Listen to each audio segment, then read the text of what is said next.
coming in the mighty name of Jesus. Many pastors are going to be praying for you. The preacher is online, is going to be praying for you. Keep the messages, send the messages, inbox me, or put it direct to the video or into the comment section. You get into the comment section and type in what God has told you in the mighty name of Jesus. So, ladies and gentlemen, let's welcome, oh my goodness, let's welcome not even the preacher of the day, Pastor Aaron. I don't know whether they call him a pastor there, but I see a pastor inside of him.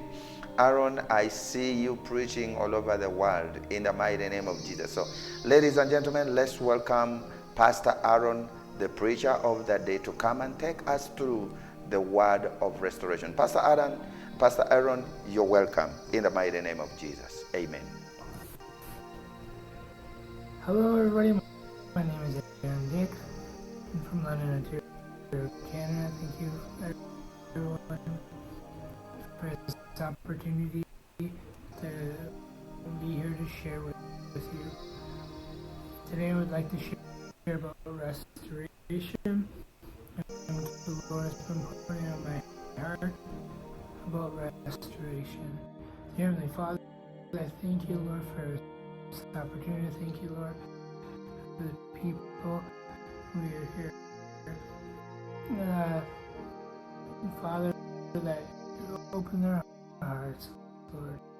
Open their ears to what you want them to hear, Lord. Father, speak to them. Holy Spirit, you're welcome here. You're welcome here, Holy Spirit. You're welcome here, Holy Spirit.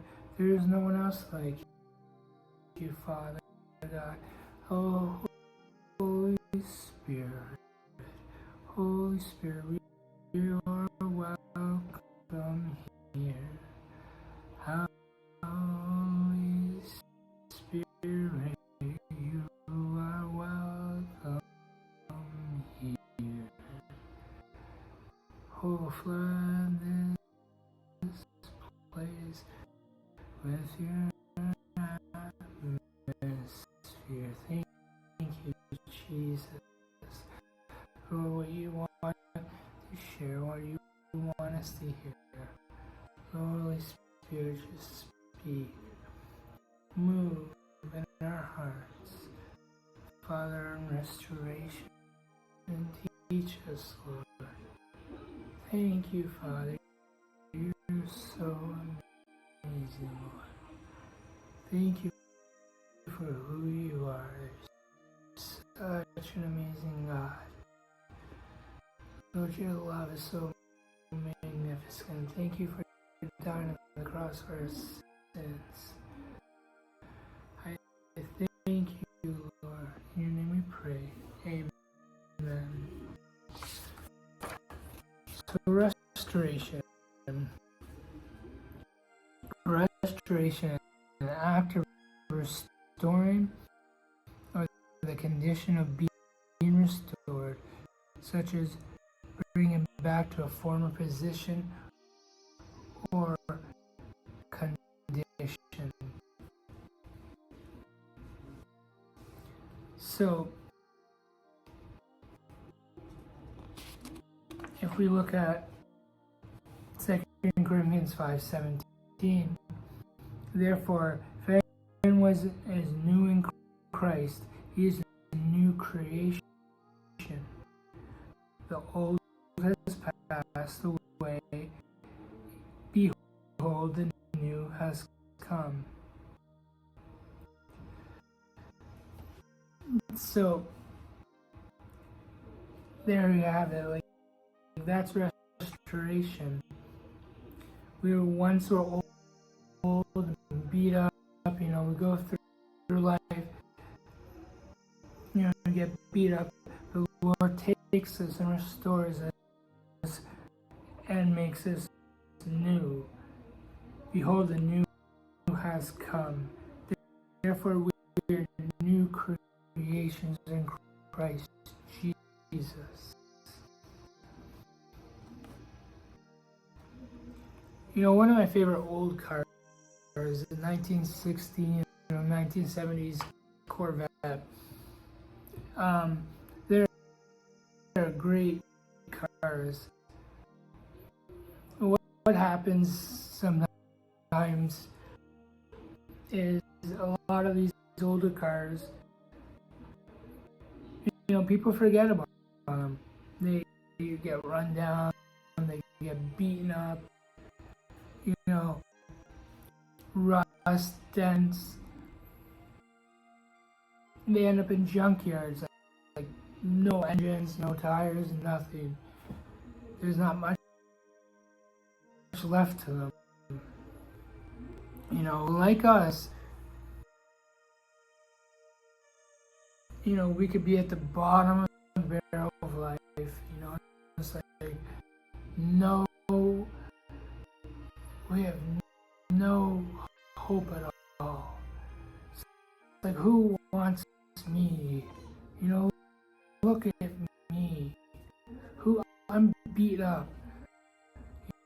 I'm here just to die. Who wants me? But the Lord says, I want you. I want you. I want to take you, and I want to restore you. Just like that car. The Lord wants to take us and restore us.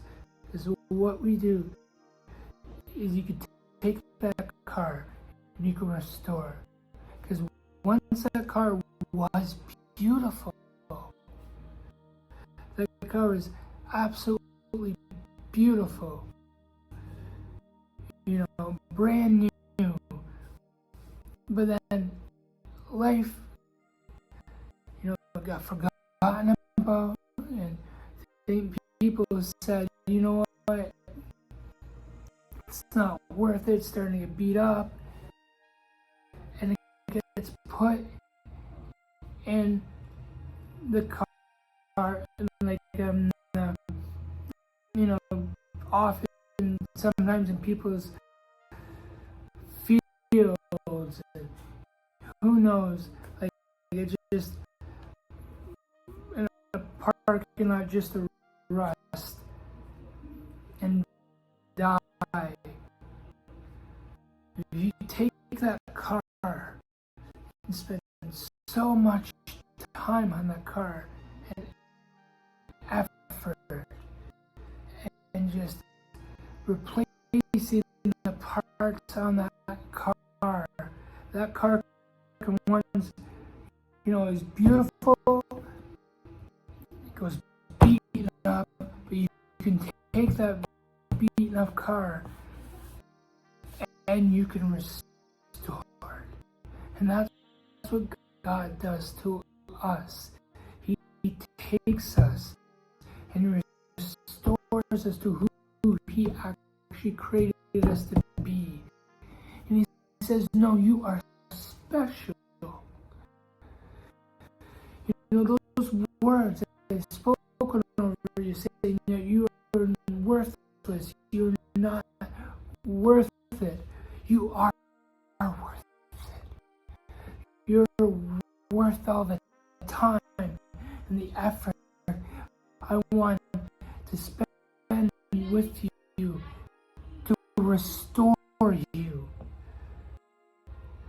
With that car, you take that car and you spend a lot of time. Sometimes you have to replace so much. It is a lot of hard work, but you can completely restore that car to what is absolutely beautiful. And that's what God does with us.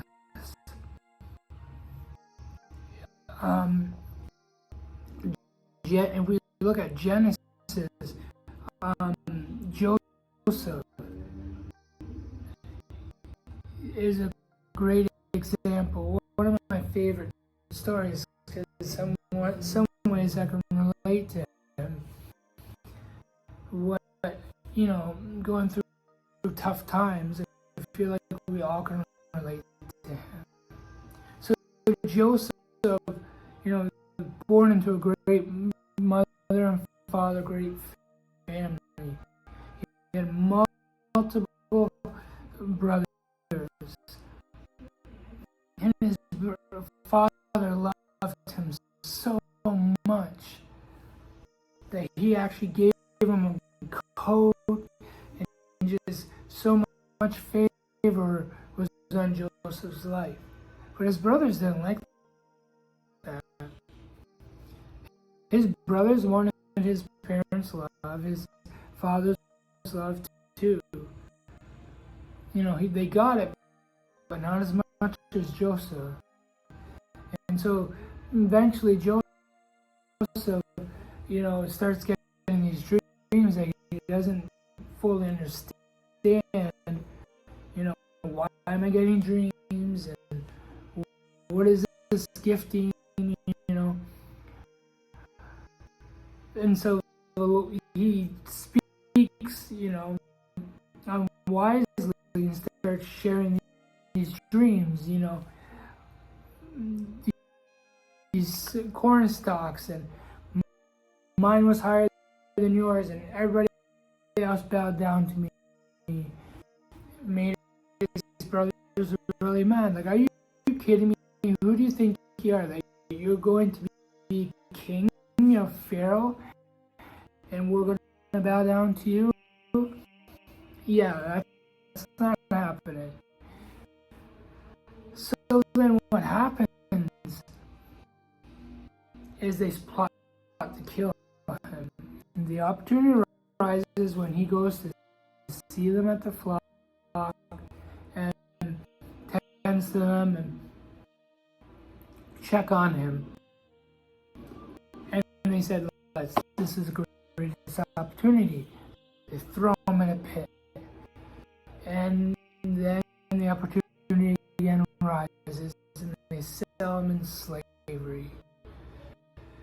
So life goes, it's going good, but then life starts to go downhill. He goes into Egypt. He has the opportunity to be so bitter and say, oh God, why have you forsaken me? Why is you letting life beat me up? This is not fair. This happens, that happens. That's easy for us to say. But Joseph trusted in God. And the Bible says because he trusted in God, his favor was on his life. And God blessed him, even though he was so far from home. He lost absolutely everything. The Lord still blessed him and moved him forward. And Potiphar, he became really under Potiphar and did so much. But then opportunity, unfairly, temptation comes along, and he says no. And then Potiphar takes the side of his wife, throws Joseph in prison. Again, he has this opportunity to just let his heart harden and say, this is not fair. I didn't do anything wrong. And even get in self-pity and say I'm not loved. no one loves me. But no, he said, God loves me.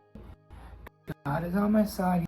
He's got giftings. He's got a plan for my life. And I will pursue him. And I will push forward.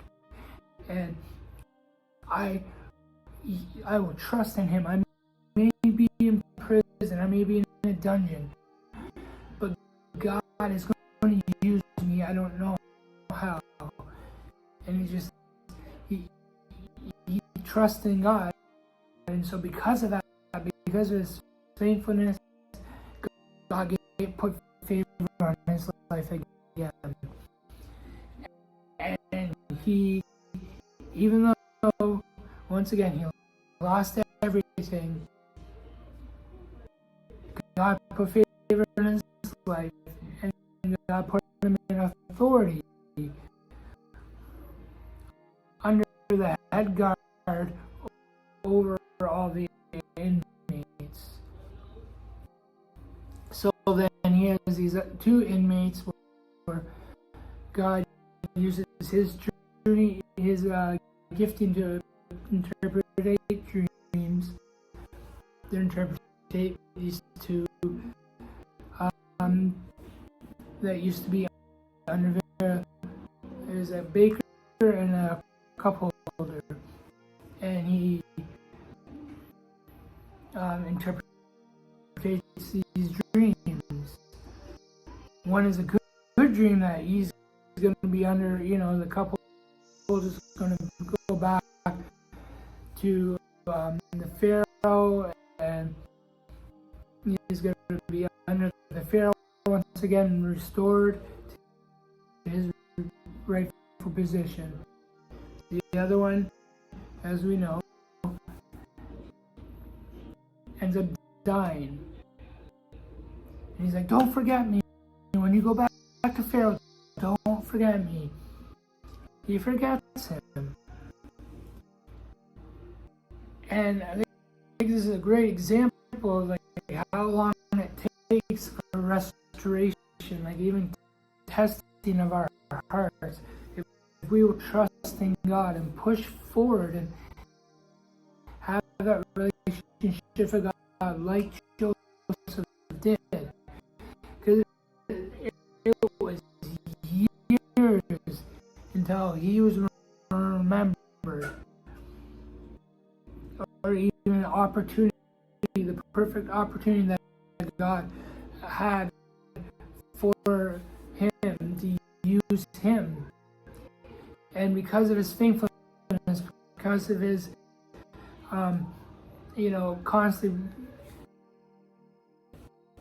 just trusting in God, the Lord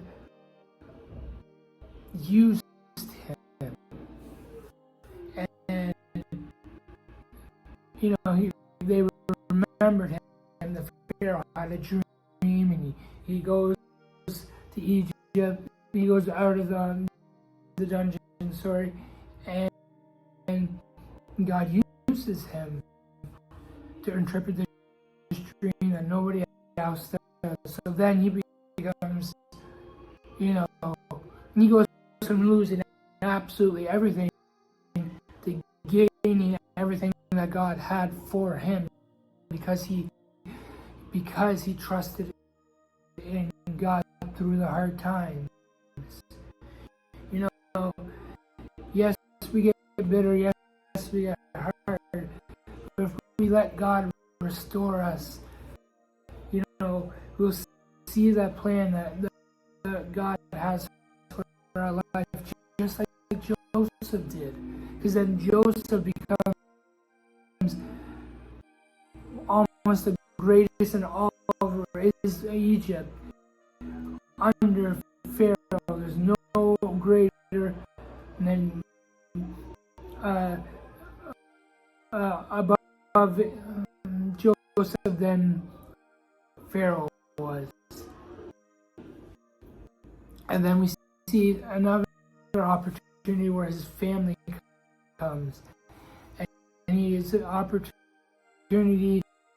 He could have punished his brothers, out of anger, he's going to throw him all in prison and have him killed.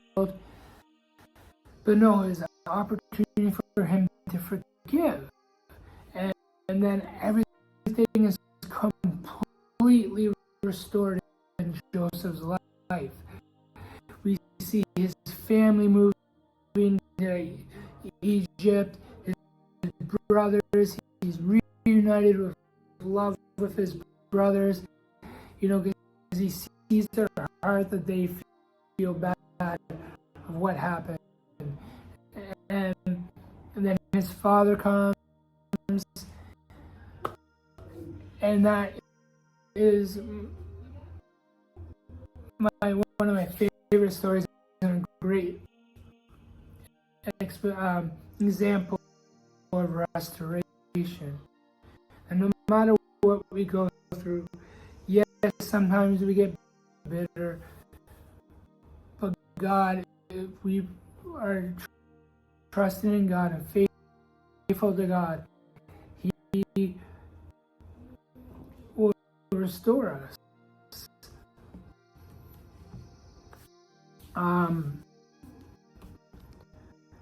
So as we're doing a little bit of research, I found something really interesting example of restoration, which is the 4 R's. So the 4 R's is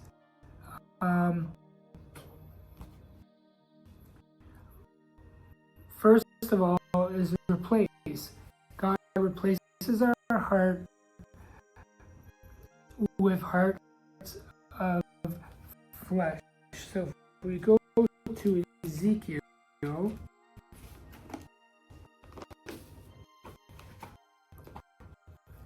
Ezekiel 36,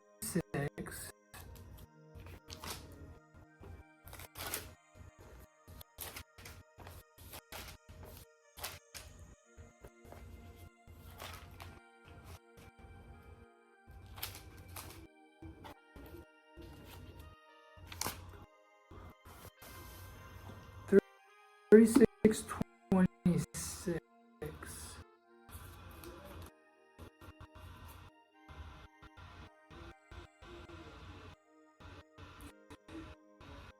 So we see here, and I will give you a new heart. I will put a new spirit in you. I will take out your stony, stubborn heart and give you a tender, responsive heart.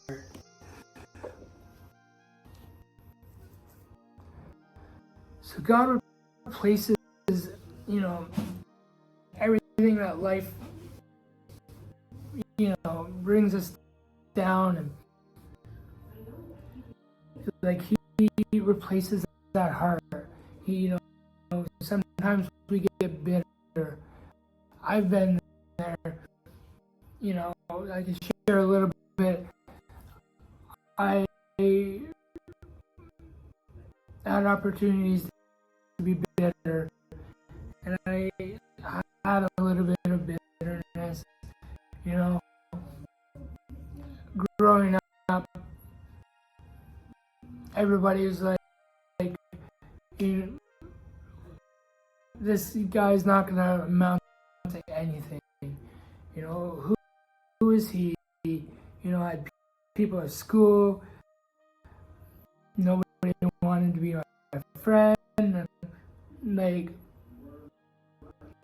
just my parents got divorced.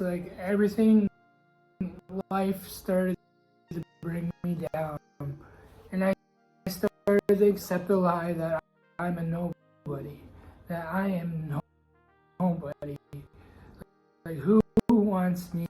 And even worse, spoken over me that they couldn't see me getting married, and I was like, who would want to marry me?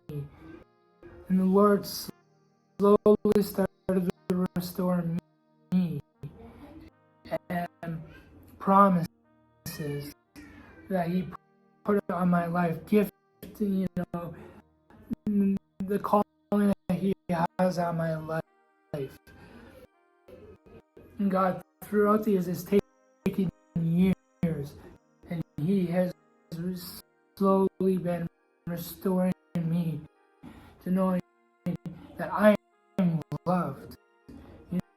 No matter what people say, it doesn't matter. I am loved. Who I am in Christ. I'm a child of God. And I met an amazing woman in Dominican Republic, on a mission trip. And then now we have, and then again, we got married. She came to Canada, which felt impossible, but the Lord's favor was there. We trusted in God.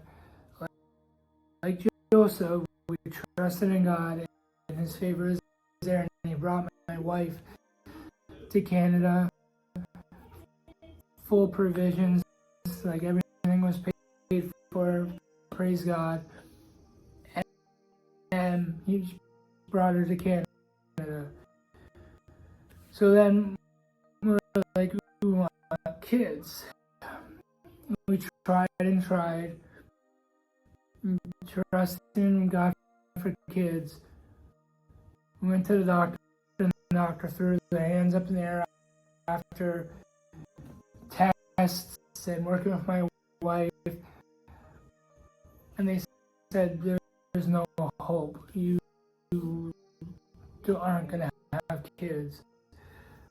But the Lord spoke to us before we got married and said, you're going to have kids. So we trusted in God. We could have become bitter and said, we give up, we're not going to have kids, whatever. Why is God doing this to me? But no, we trusted in God. And the Lord blessed us with our first daughter, Aurora, that is now almost 2 years old. And then again, we just had our second beautiful little girl, Grace. And so, that yet all these words spoken, but Lord restored me to where I am now, and I believe He's still restoring me in my confidence in who I am in Christ and my identity. He gave me a beautiful wife. He gave me children when we didn't think we can have them, just like Abraham. God gave us children, and His restoration, His love for us is absolutely incredible. That He's always there for us and will never leave or forsake us. So, there's been times where, I had a bitter heart. And, even hard times through churches I've been through, or difficult situations. But the Lord took those hurts, and He's slowly healing all those hurts. And it takes years sometimes to full restoration to who God wants you to be.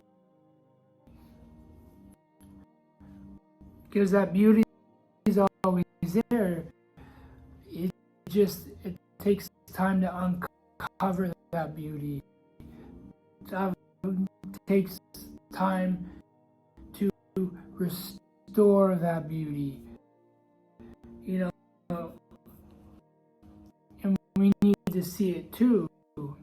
Once we spend that time of relationship with God, we will see the beauty that who He has called us to be, the beauty, that beautiful classic car is always there. Underneath all that, rust and all those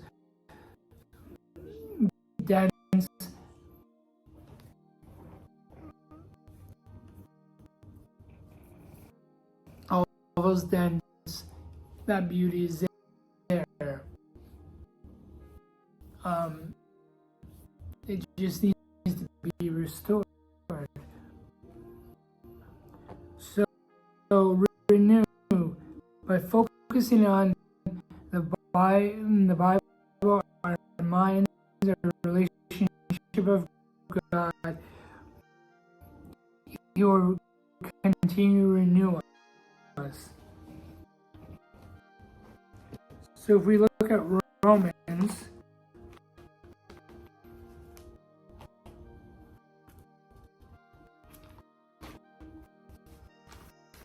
uh, 12:2.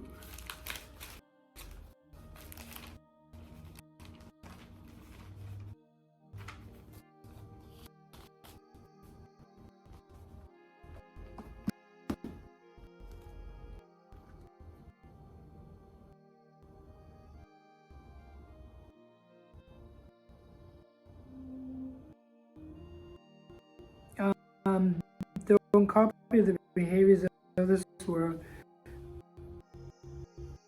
but let God transform you into a new person by changing the way you think, that you will learn to know God's will for your life, which is good and pleasing and perfect.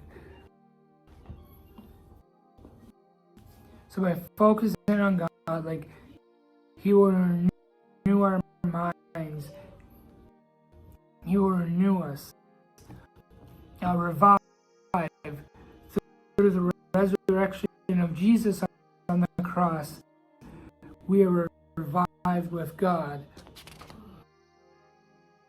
So, and then return again through the cross.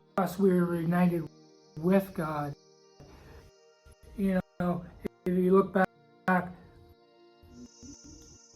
there was that through Adam and Eve, there was that cut, that separation in our relationship with God. So then, in order to confess our sins, they started taking a sheep perfect without blemish or spot, and we sacrifice it. And that was our way of, connection with God. And then Jesus, God sent us, He loved us so much, He knew that wasn't a perfect way of confessing our sins and our way to heaven. So that Jesus sent His only Son to die on the cross for our sins, so that He became that bridge to heaven, so that we have that reconnection with heaven. But through Jesus, through the Son, we know the Father. We cannot know the Father without through the Son.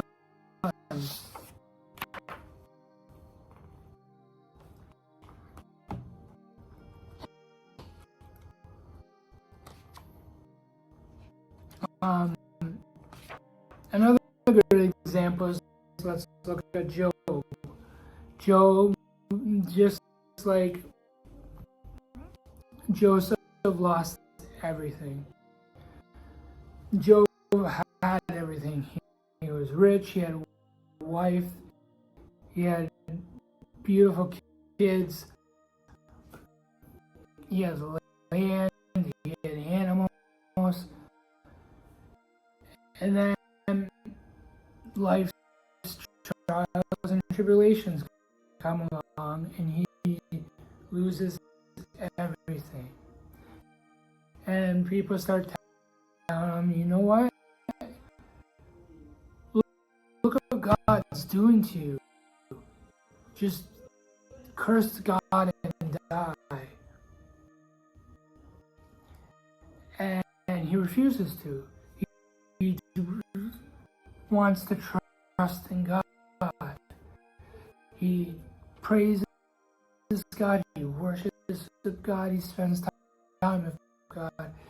He trusts in God. And it takes a long time. But eventually, everything is restored to him. He did lose his wife. He even became really sick. But he said, Lord, I trust in you. Yes, this is hard. Yes, this doesn't feel fair, but I trust in you, God. And God restored everything in his life multiple times. Kids, a new wife, more land, more animals, more money than he had before, just because he trusted in God.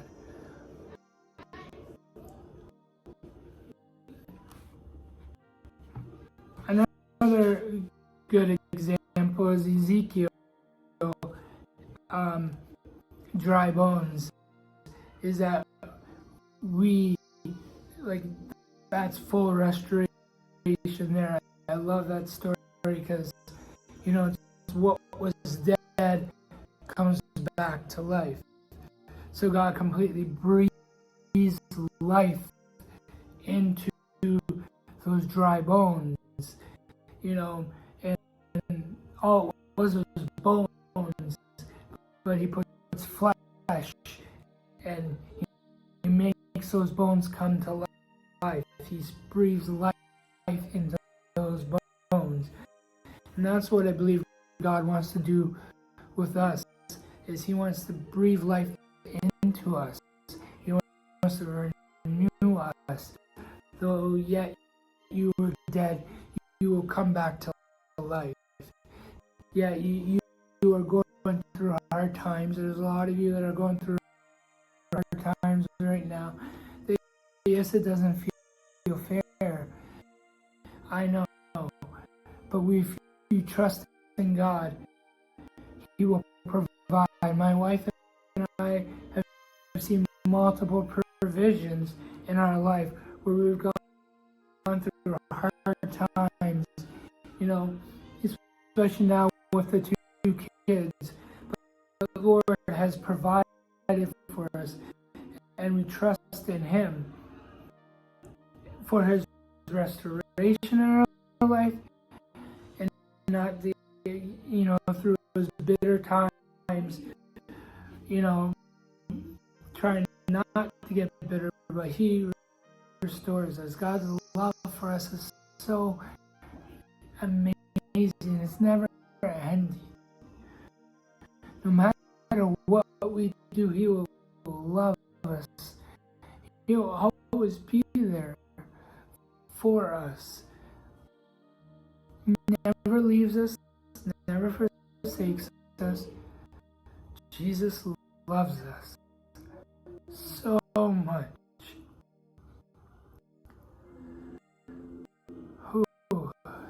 And I thank you, Lord. for this opportunity today. I thank you, God, for the ministry, for the pastor. I thank you, God, for what he's doing in Africa, Father. I thank you, Lord, for his ministry. I pray, God, that you would just continue to bless his ministry. Father, I just pray for complete provisions. Lord, I see even an expansion of his ministry in different areas, not just in one area, but Lord, I just see expansion of that ministry in different areas. Lord, you're going to use him more than you're using him now. Pray for your favor on him and his ministry, Lord. I thank you, Father God, Lord, for everybody listening, your blessings, your provisions. God, I pray, Lord, for your will to be done in their lives. Father God, Lord, you're restoring people.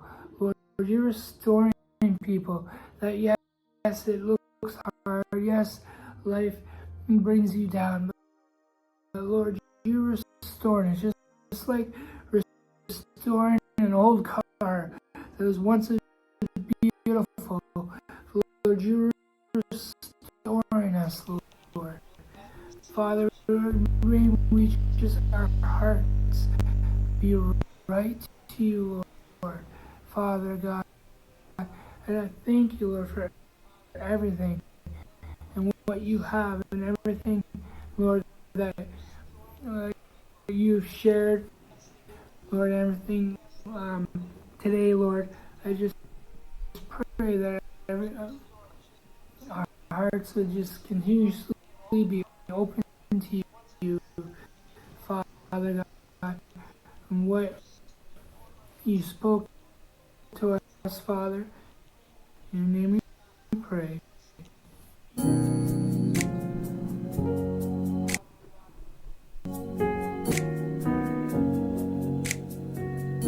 It is when we go through those places of deep darkness, we think that God has completely abandoned us.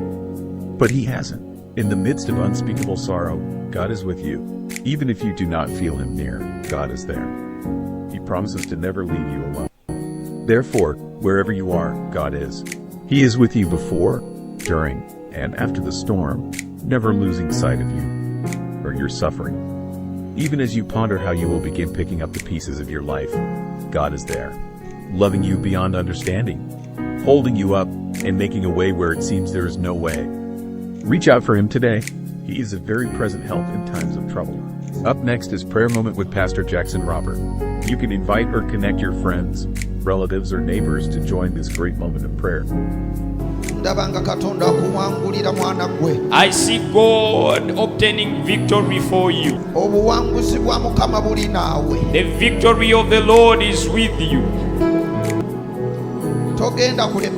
You will not fail. In the name of Jesus. And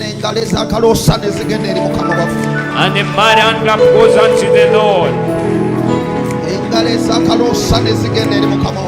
And a mighty hand clap goes unto the Lord. In the name of our Lord Jesus. Hello, everybody.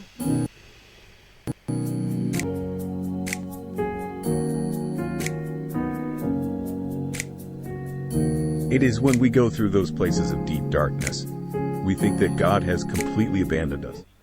All right, praise the Lord, ladies and gentlemen. Welcome back in the mighty name of Jesus. Thank you, man of God, Pastor Aaron Dyck. May God richly bless you. May God richly bless you. For those of you who don't know, Aaron Dyck has just gotten a baby girl a couple of weeks ago, and they are a blessing. May God richly bless you, man of God. Thank you so much. Thank you so much. And that was a great deal about restoration. Amen.